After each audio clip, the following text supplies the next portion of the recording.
लेकिन कभी भी समाज ने उनकी तरफ ध्यान नहीं दिया। किसी पार्टी, किसी सरकार ने उनकी तरफ ध्यान नहीं दिया। आज जो योजना का मैं ऐलान करने जा रहा हूं, इस योजना का नाम है पुजारी ग्रंथी सम्मान योजना।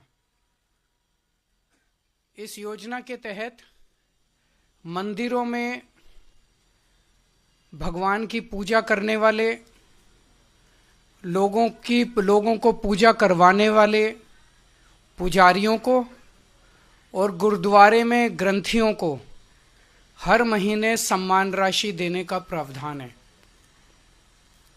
हम जानते हैं कि किस तरह से एक पुजारी हमारे सुख दुख सब में काम आता है। हमारे घर में शादी हो, बच्चे का बर्थडे हो, कोई भी खुशी का मौका हो या कोई मौत हो जाए या कोई गम का मौका हो, हर वक्त पुजारी हमारे साथ होता है, हमारे को उसमें अपना कंट्रीब्यूशन करता है, भगवान की पूजा कराता है हमें। ये वो तबका है जिसने सदियों सदियों से हमारी परंपराओं, हमारे रीति रिवाजों, इसको पीढ़ी दर पीढ़ी, एक तरह से जो गुरु शिष्य परंपरा पीढ़ी दर पीढ़ी इसने आगे बढ़ाया है, हमारी संस्कारों को, हमारी रीति रिवाजों को, हमारे परंपराओं को। लेकिन इसने कभी भी अपने परिवार की तरफ ध्यान नहीं दिया और कभी भी हम लोगों ने इनकी तरफ ध्यान नहीं दिया। हम मंदिर जाते हैं, पूजा करते हैं, लेकिन कभी भी इनकी तरफ हमने ध्यान नहीं दिया। आज इस योजना के जरिए इसे मैं वेतन या तनख्वाह नहीं कहूंगा, एक तरह से इनका सम्मान करने के लिए इसकी घोषणा कर रहे हैं कि लगभग 18,000 रुपये महीना इनको सम्मान राशि दी जाएगी हमारी सरकार बनने पर। यह देश में पहली बार हो रहा है। आज तक कभी किसी पार्टी, किसी सरकार ने ऐसा नहीं किया। यह पहली बार हो रहा है। जैसे दिल्ली में हमने कई काम पहली बार किए, स्कूल अच्छे किए, पहली बार किए, अस्पताल अच्छे किए, पहली बार किए, महिलाओं के लिए बस यात्रा फ्री करी, पहली बार करी।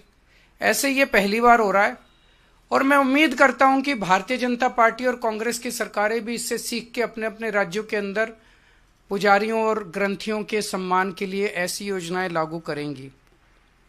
इस योजना का कल से रजिस्ट्रेशन चालू होगा। कल इस योजना का रजिस्ट्रेशन एक तरह से शुभारंभ करने के लिए मैं कनॉट प्लेस के हनुमान मंदिर जाऊंगा और वहां के पुजारियों का रजिस्ट्रेशन करके आऊंगा और उसके बाद दिल्ली के सभी मंदिरों और गुरुद्वारों में हमारे एमएलएज, हमारे कैंडिडेट्स, हमारे कार्यकर्ता पुजारियों का और ग्रंथियों का रजिस्ट्रेशन कल से फिर मेरे आरंभ करने के बाद पूरे दिल्ली के अंदर इसका रजिस्ट्रेशन चालू होगा। मेरी भारतीय जनता पार्टी से हाथ जोड़ के विनती है, जैसे उन्होंने पुलिस भेज के फर्जी केस करके महिला सम्मान को रोकने की कोशिश की लेकिन रोक नहीं पाए, हुआ रजिस्ट्रेशन, हो रहा है रजिस्ट्रेशन। उन्होंने संजीवनी योजना रोकने की कोशिश की, रोक नहीं पाए। इस तरह से ये कम से कम पुजारियों और ग्रंथियों की योजना को रोकने की कोशिश ना करें, बहुत पाप लगेगा। वैसे उन्होंने ऐसे ऐसे कर्म कर रखे हैं, पाप तो उनको लगेगा ही, लेकिन इससे और ज्यादा पाप लगेगा, भगवान भी नाराज होगा। एक तरह से पुजारी और ग्रंथी हमारे और भगवान के बीच में एक ब्रिज का काम करते हैं, सेतु का काम करते हैं, हमारी प्रार्थनाओं को भगवान तक पहुंचाते हैं। तो अगर आप पुजारियों को तंग करोगे, ग्रंथियों को परेशान करोगे, उनके पास पुलिस भेजोगे, तो जाहिर तौर पे उनके मन से बद्दुआ ही निकलेगी। अगर आपके कोई प्रश्न है तो। हाँ जी, हाँ जी।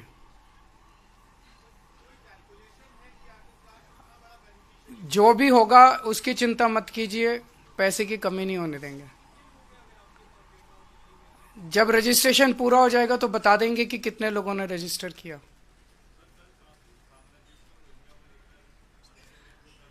मेरी इनसे रिक्वेस्ट है कि हरदीप पुरी जी को गिरफ्तार कर लीजिए।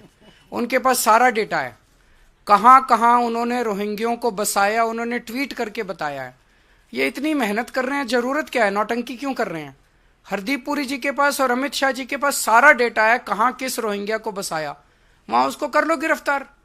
ऐसी नौटंकी मचा रखी है, मतलब इन्होंने कोई देश चलाना थोड़ी है, सुबह से शाम तक नाटक करते रहते हैं ये लोग। बहुत बहुत शुक्रिया।